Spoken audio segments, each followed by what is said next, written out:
Last week, we witnessed one of the biggest attacks to date on crypto privacy. That came in the form of the US Treasury's sanctioning of Tornado Cash. Now, this led to protocols blocking addresses, funds being seized, and one of the Tornado Cash developers being arrested. But this story is far from over, and its implications for the broader crypto industry cannot be overstated. Today, I'm going to give you everything you need to know about the situation and what it could mean for you.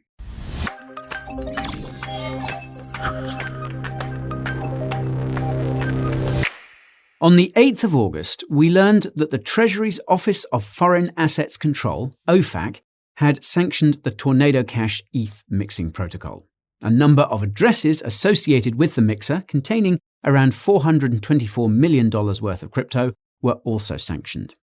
Now, for those unfamiliar, Tornado Cash has long been one of the most well-known mixing protocols on Ethereum, and what it would essentially do is obfuscate transaction history. This means that it would anonymize transactions and remove all traces of where funds had originated from. This was a privacy tool that was used by thousands of people in the DeFi space. Unfortunately, it was also used for laundering the proceeds of cybercrime, and that is the use case that the Treasury honed in on.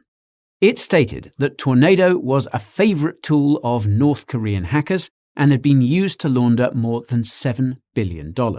Now, on a side note, that number is highly inflated for reasons I'll get into later. Anyways, the moment Tornado was sanctioned, its website was taken down and the code disappeared from GitHub. Not only that, but one of the contributors had his GitHub account banned. Circle blacklisted any USDC that was in the affected wallets, and RPC providers such as Infura and Alchemy started blocking calls to the Tornado Cash smart contracts. And if that wasn't bad enough, a number of decentralized applications also began to restrict access to their front ends for wallets which had interacted with the Tornado Cash smart contract. For example, both Aave and DYDX reported that they were blocking access from those wallets which had interacted with Tornado Cash, and even those that had received funds from it. In the case of DYDX, users who had immaterial amounts, but who had associated with Tornado Cash in the past, were also blocked. Things were further complicated by the fact that someone in the community decided to start dusting a number of public ETH addresses of celebrities in the space. In other words, they sent a number of small transactions to hundreds of known wallets associated with ETH ENS addresses. The likes of Brian Armstrong, Jimmy Fallon, and Steve Aoki were potentially committing sanctions violations by appearing to be doing business with a sanctioned protocol. What's even crazier than that is that some of those users who were hit with the dust found that they were not able to interact with Aave's front end. These included the likes of Anthony Sassano and Justin Sun. But perhaps the most chilling development, at least so far, was the arrest by Dutch police of one of Tornado Cash's developers. Alexei Pertsev was picked up by the Dutch Fiscal Information and Investigation Service, FIOD, 2 days after Tornado Cash was sanctioned. Now, the exact reasons for his arrest and what he is actually being accused of remain unknown. But if it's just because he wrote some code, then this is a dangerous precedent for a number of reasons, which I'll explore a little later on. The first thing that we need to be asking ourselves, however, is whether these actions by the Treasury were legal. Allow me to explain. This is the first time that the Treasury has effectively sanctioned a tool, a piece of open source code that exists on the Ethereum blockchain and which can be used by anyone for any purpose, be it good or bad. Given that it is open source, that means it is akin to the likes of a public good. So, that could be analogous to a road or a park. So it would be as if OFAC were to sanction the use of an interstate highway because drug dealers drive on it. Or, if you wanted a more relevant example, it would be like the Treasury sanctioning the TCP/IP protocol because hackers use the internet for hacking. It's impractical. Moreover, just because a tool is sanctioned does not mean that the criminals are not going to use it. That's because criminals by definition, have zero consideration for the law. They're likely to continue using the smart contract as they see fit. Then there is the very important question of whether sanctioning a piece of code violates the First Amendment. Allow me to explain. You see, thanks to a 1996 case, Bernstein versus the DOJ, it's been established that code should be considered speech. And if it is indeed speech, then it should be protected by the First Amendment. By sanctioning this tool, the Treasury is effectively saying that the speech itself is illegal. Now, there is a very real possibility that, should someone want to challenge these sanctions, they could have a strong case in court. The Coin Center lobbying group has stated that it plans to. Moreover, if indeed the only thing the developer did was write code, then that could also be seen as a violation of free speech. Now, I'm sure that more astute legal minds than mine are going to have a field day with this case. But if there are any legal challenges mounted, it will take a long time for them to be settled. Until that time, the sanctions will have to be enforced, and that means that all those DeFi projects and protocols will continue blacklisting the smart contract, lest the teams behind them fancy a date with a prison cell. Apart from the legal aspect, there is the practical consideration for how this will be enforced too. Remember, criminals are criminals, and they will continue to use it. The code is open source and free to fork. Should that happen, the Treasury will end up playing whack-a-mole with a bunch of newly deployed smart contracts. Not only that, but those other crypto projects and protocols are also going to have to monitor not only the funds that are coming from the original Tornado Cash smart contract, but also from all the forked ones. This could quickly become a logistical impossibility, and projects will always have to worry whether any ETH they handle has gone through a forked version of the original Tornado Cash. And speaking of which, there's also the broader question around who, as a result of these sanctions, could technically find themselves in violation of OFAC rules. If someone sends ETH from the Tornado contract to you, does that mean you are in violation? I mean, it's not like you can refuse to receive it. As we saw with those dusting attacks, protocols themselves have started blocking some of these dusted addresses. Could the feds start going after any of those wallets that have received Tornado-tainted ETH? Could we soon see Jimmy Fallon dragged away in cuffs? It's not even about addresses that have received funds. What about liquidity providers on the DEX? What happens if they unknowingly convert ETH that has been through Tornado Cash into some other cryptocurrency? Are they thus engaging with sanctioned entities? What about Ethereum miners? What liability do they have if they were to propagate a block that included a Tornado Cash transaction? Does that mean that they could also be flirting with illegality? Or how about that ETH that's sent to the ETH2 staking contract? What would that mean for proof-of-stake Ethereum? What happens once the transition to proof-of-stake is complete? Will validators have to decide to censor certain transactions that their jurisdiction deems as illegal? Could they get slashed? So you can see how quickly this grows out of control. The crypto space has just seen a massive can of worms opened up right in front of it. Now, of course, there will be some who claim that these actions are justified. Swiped funds from some of the most high-profile crypto hacks of the past 2 years have gone through Tornado. This was seen in the wake of the $100 million Harmony hack that took place a few weeks ago. There are plenty of people who have been asking whether there are really any legitimate use cases for Tornado Cash, a tool designed specifically for privacy. Essentially, this all comes down to the broader question of why someone would want to have financial privacy in the first place. As the old saying goes, if you have nothing to hide, why do you worry? Well, for plenty of reasons, as it happens. Firstly, because blockchains are public and transparent, everyone can see exactly what your wallets are doing and what you could be buying or investing in. This is not the case with TradFi, where your bank account balances and spending habits aren't public. The moment they are public, and someone can attach it to your IRL identity, it opens you up to potential physical harm if criminals ever wanted to get access to your crypto. Or perhaps you wanted to donate crypto to a cause which may get you into some serious trouble in your country. For example, what happens if you were a citizen of Iran or Venezuela who wanted to donate to a journalist or newspaper that the government didn't like? Blockchain is immutable. You'd live in constant fear of being placed on a list of some kind.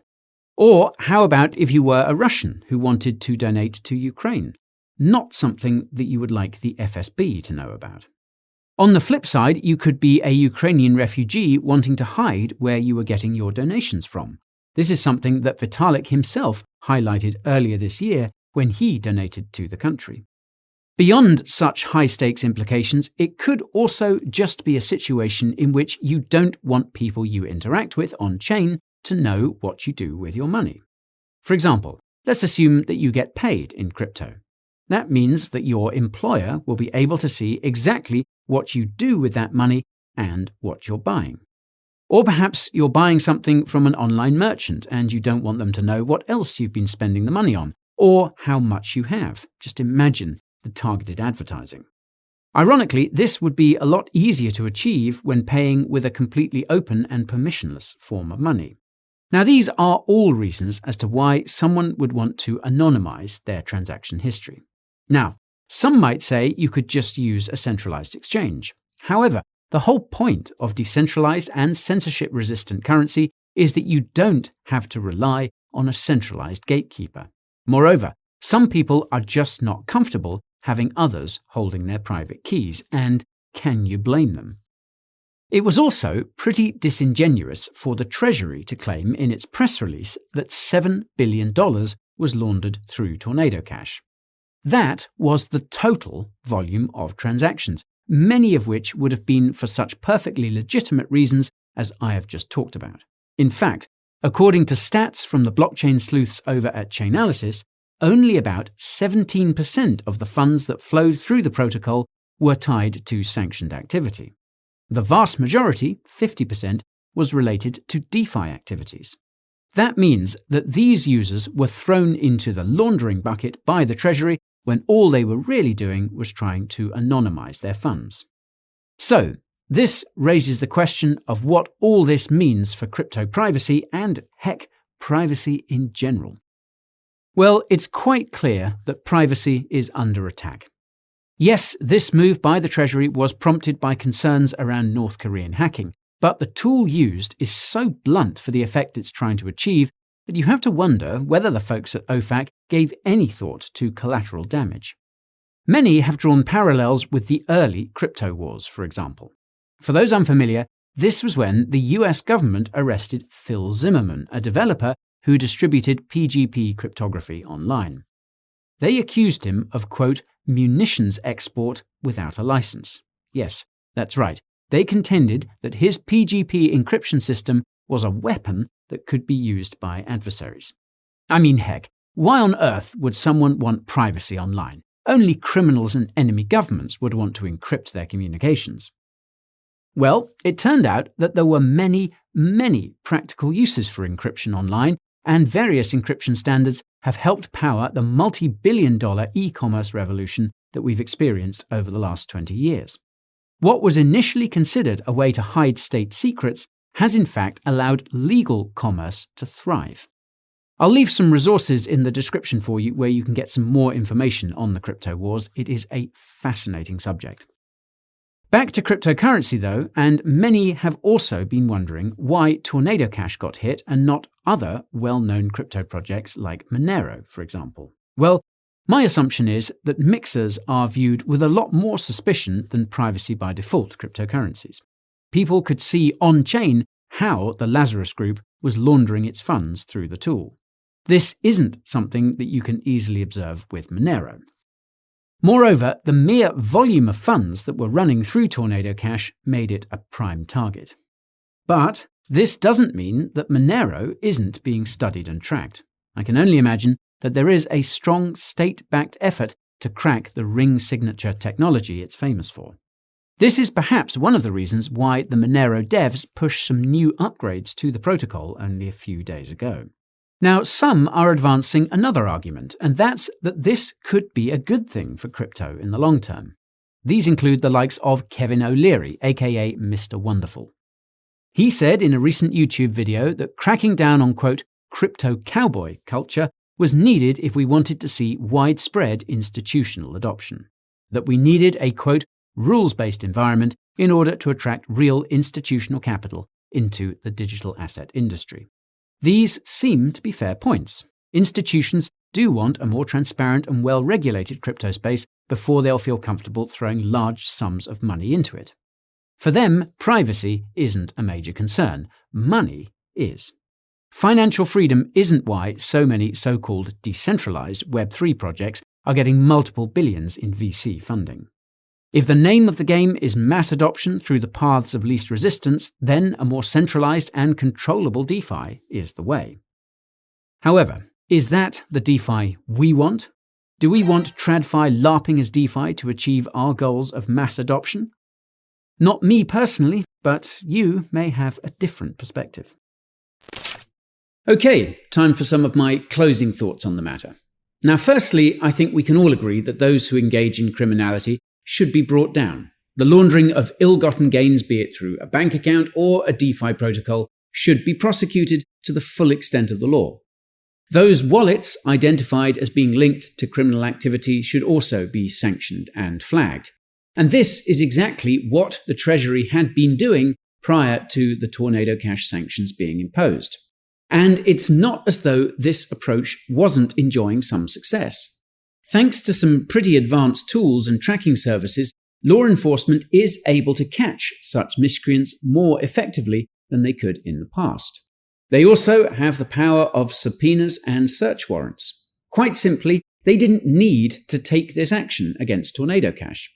As I've pointed out, the net result is a loss of privacy for some and a massive mess up for all in the DeFi space. As for those North Korean hackers, they'll just switch to one of the other 100 or so laundering techniques that they were using long before Tornado came about. Moreover, given that Tornado Cash is nothing but code, it'll be hard to permanently outlaw. It'll be a game of whack-a-mole.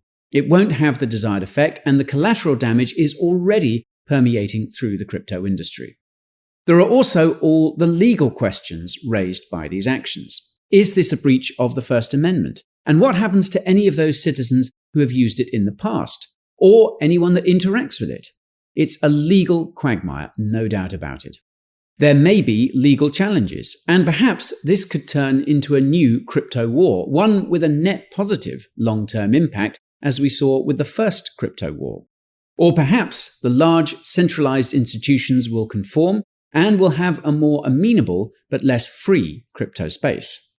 One thing this does show us, however, is how centralized the crypto space has become and how dependent we are on certain services and dApps. It also demonstrates how willing certain developers are to really embrace decentralization. I mean, when you have the threat of sanctions violation over your head, it changes your risk calculus. I don't know how many dApp developers would be idealistic enough to want to risk 30 years in prison. One thing is for certain, those Tornado Cash sanctions could have significant implications for the crypto industry, some of which will only become apparent further down the line. Whatever happens though, it's a story we will be keeping a very close eye on, and we'll be updating you folks every step of the way. And that's it for our video today on Tornado Cash, but I would love to get some of your all-important feedback. So, what are your thoughts on the sanctions? Do you think they're going to have the desired effect? And do you think it will make the space more amenable for institutions? I'd love to know, so get tapping down below. While you're down there, you can also find links to all the other places you can follow me apart from YouTube. These include my Telegram, Twitter, TikTok, and Instagram. And, of course, the creme de la creme, my weekly newsletter. Here I share upcoming videos, market updates, and a breakdown of my personal portfolio. Also, if you're looking for some of the best discounts and promos in the space, then touch base with my deals page. Discounts that only viewers of this channel get to enjoy. So, all of which you seek is there at the tippy top of that description box. And finally, if you found this video fire, then fire up the likes. Don't forget to subscribe to make sure you're in line to receive my latest crypto vibes. Oh, and hit that bell as well. We don't want it to get lonely. That's it for today, my fellow crypto fans, but I'll see you all again real soon.